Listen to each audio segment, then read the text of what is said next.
turns out we started doing a little preseason checklist, and now I'm taking the whole front of my sled off.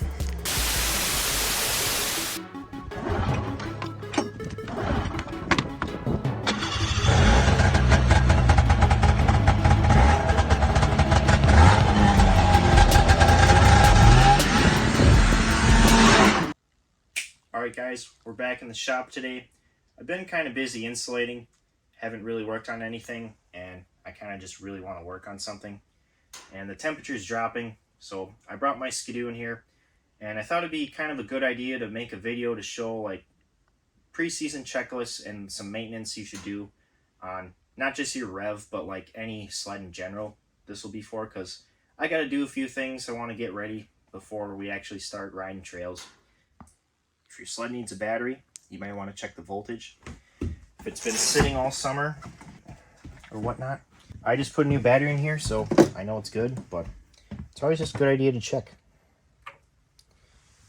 12.7. Neat. Well, yeah. Last season, I got an AN Performance trail can.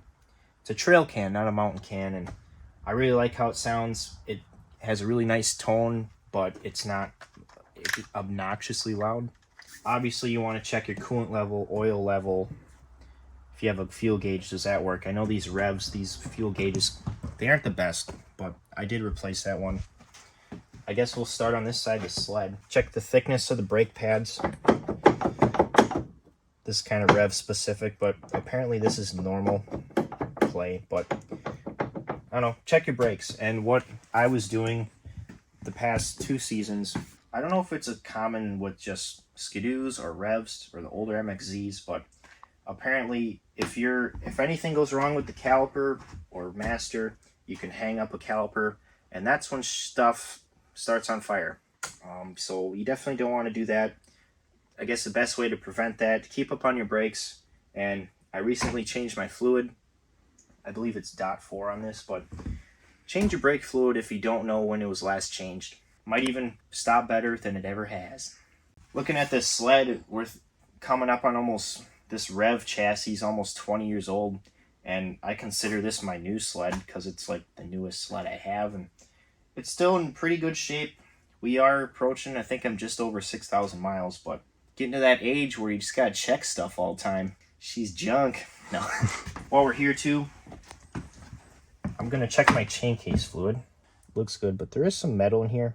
Normal. And I have no idea when this was ever serviced, so I'm thinking about changing it. Unbolt this, change oil, clean it up, put fresh stuff in. I was going to re-gear the sled, but I'm not sure about it now because apparently it might make a big difference. Trying to get a little bit more low end out of it, but we're going to go to the other side and talk about clutches, and I don't know, I might throw a clutch kit in here because my clutch does need some work. The oil cap, not so much, but over time with all the heat and stuff, this shape here can get deformed.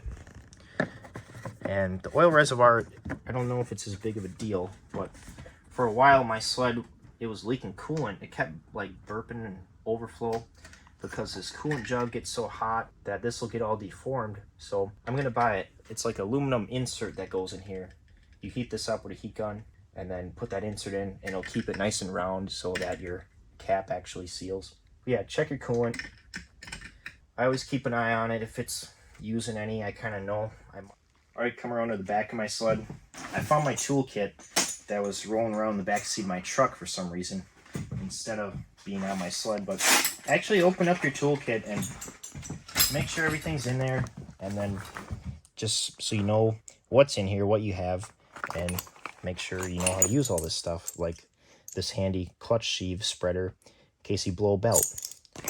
I just replaced my belt last year because I saw some strings hanging out of it, but I threw that belt in the belt holder clippy thing, and that's my spare. So make sure your belt's good. Just visually check it. If it's good, if it's cracked, you might want to replace it, but then use that belt as your spare and make sure you have a spare, because if your sled don't blow belt, maybe your friend's sled will blow belt. And even if it's not the perfect size, it can at least get you back home to the trailer. So jack up the back of your sled and just basically check all the stuff in your skid. If you have any loose wheels, these all seem pretty good, but there's some grease certs here that looks like they've never been greased ever. So I'm gonna run through this grease stuff. Check your track tension. This one seems pretty good, but I did tighten it up last year because it was getting a little loose. And I don't know, rule of thumb, maybe 2 fingers of a gap. You want to check your slide, high facts, whatever you like to call them, for wear. These actually look pretty good. They're gonna wear out first, right about here where the track meets them usually. It's pretty tight there, but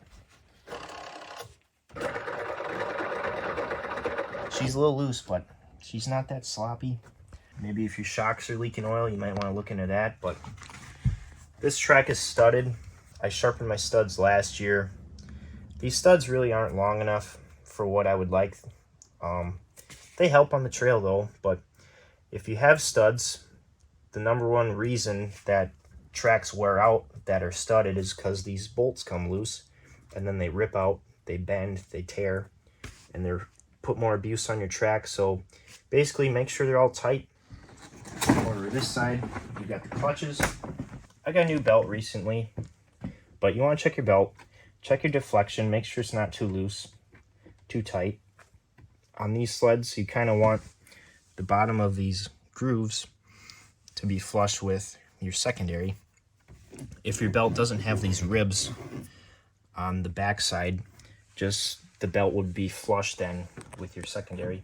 I'm gonna take this clutch off and go through it. I looked at it before. I need new bushing, and just gonna check out some other things. But the buttons in here, this is a TR8 clutch, but I'd like to go through my clutches. I was also going to take my power valves apart and clean them. I don't think they're that dirty, but I also never had them apart, so I don't know if there's dirt in there and soot, then they could get stuck. Since we don't have snow yet, I want to go through this whole sled, make sure everything's in minty condition, make sure there's no mice in your air filter. Skis, check your carbides. I replaced mine last year. These have duals, and I'm thinking the main reason I bought new ones last year and the year before was just for that one ice race that I wanted to do. And I'm thinking about putting my old set back on, maybe the outside, just for trails. I'm basically just going to do trails this year, and new set of carbides I can save for another season, then that's fine. It still handles pretty well on the trail. Here's my spare belt. Headlights tight. Make sure nothing's hanging. Connectors nothing's tight. Gonna fall off. Bogey wheels. When you pull up to the stop sign and your bogey wheel passes you. That's never good. I think that's about it. I also need to replace my hand warmer. New grip, because she popped off on me one time. We were trying to move the sled and came off, so that'd be nice to get new grip hand warmers. We got some sloppy control arms down here. We're gonna have to get some new bushings.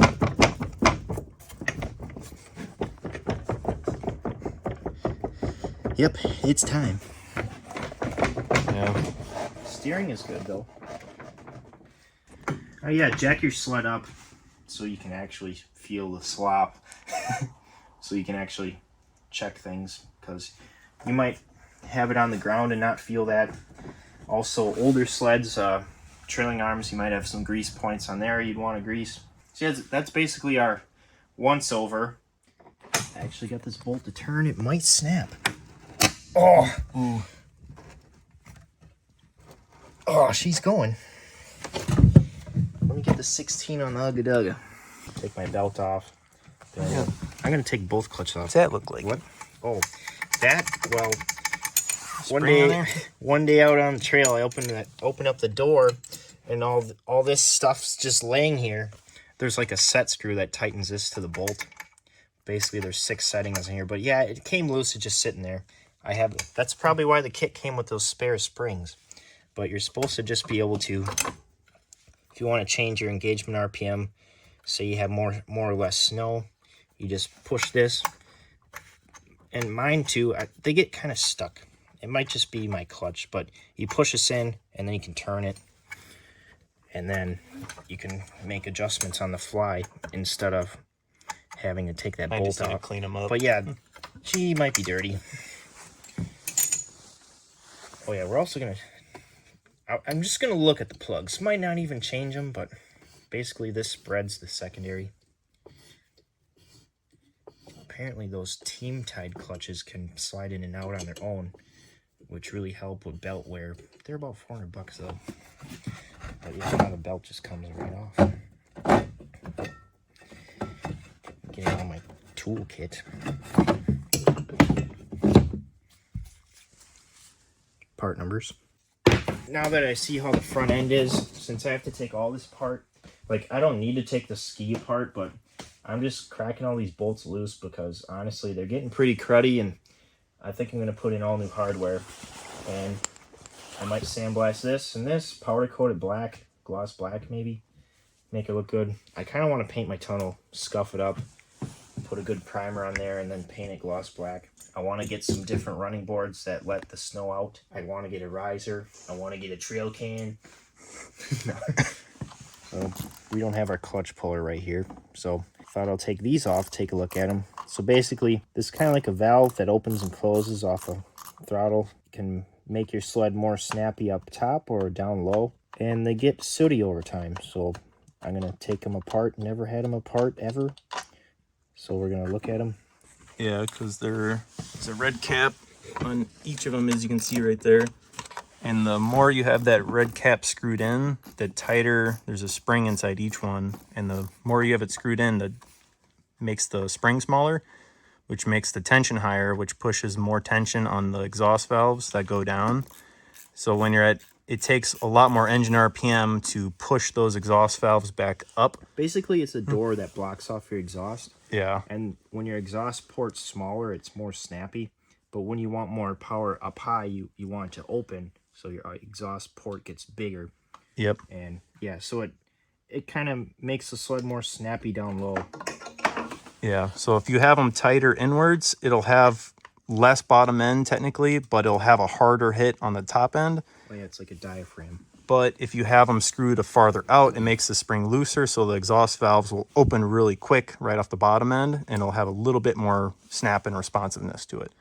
Usually they're set right in the middle because it's just for all around good, but I might loosen mine then, try to get a little more snap out of it. But yeah, you can custom tune them to make them good. And now under here, go hard on one side and soft on the other. But yeah, right now there's Torx bits right there that are by that diaphragm. Those might be two hexes, yeah. Yeah. And then, yep, that's how they move. But right now, that's how you check to see if they're good. If you pull it out and let it go and see how it goes back in, pretty easy. That seems good. That means the valve is not stuck and it's actually working and it's moving like it should. So technically, you really don't need to take that one apart. But if that was sticking, or if it'd be hard to pull out. Because they could stick closed, yeah. So you won't have any top end, or they stick open. You're like, why is this now bottom end? So yeah. And then just from personal reference working on these gaskets right here, those green ones with that you can see that spring that sits around them. Those are a pain in the absolute butt to try to put back on and put the spring on at the same time. They're just a terrible pain. So don't touch it. Yeah, so if you don't need to touch it, don't touch it.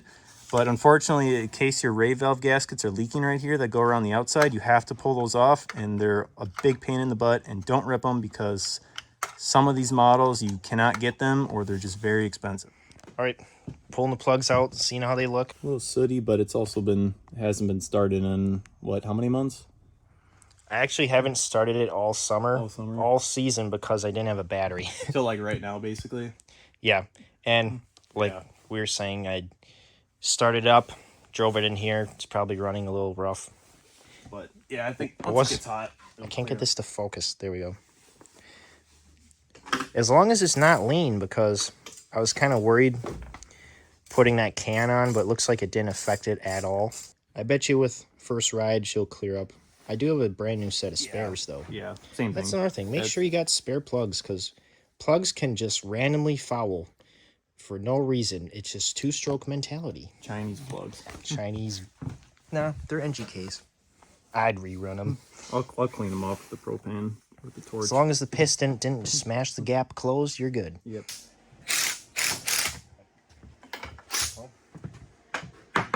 turns out we started doing a little preseason checklist, and now I'm taking the whole front of my sled off. We got her out though. Gonna go through it, replace my bushings, maybe some new bolts. Might as well do tie rod ends, ball joints if I need them, and might do some powder coating, but yeah. Bushings were pretty junk. Yeah, bushings were. Ball joints aren't bad. This upper one I'm gonna do for sure. They're worn out 17 years later and not much left of them, so. Alrighty.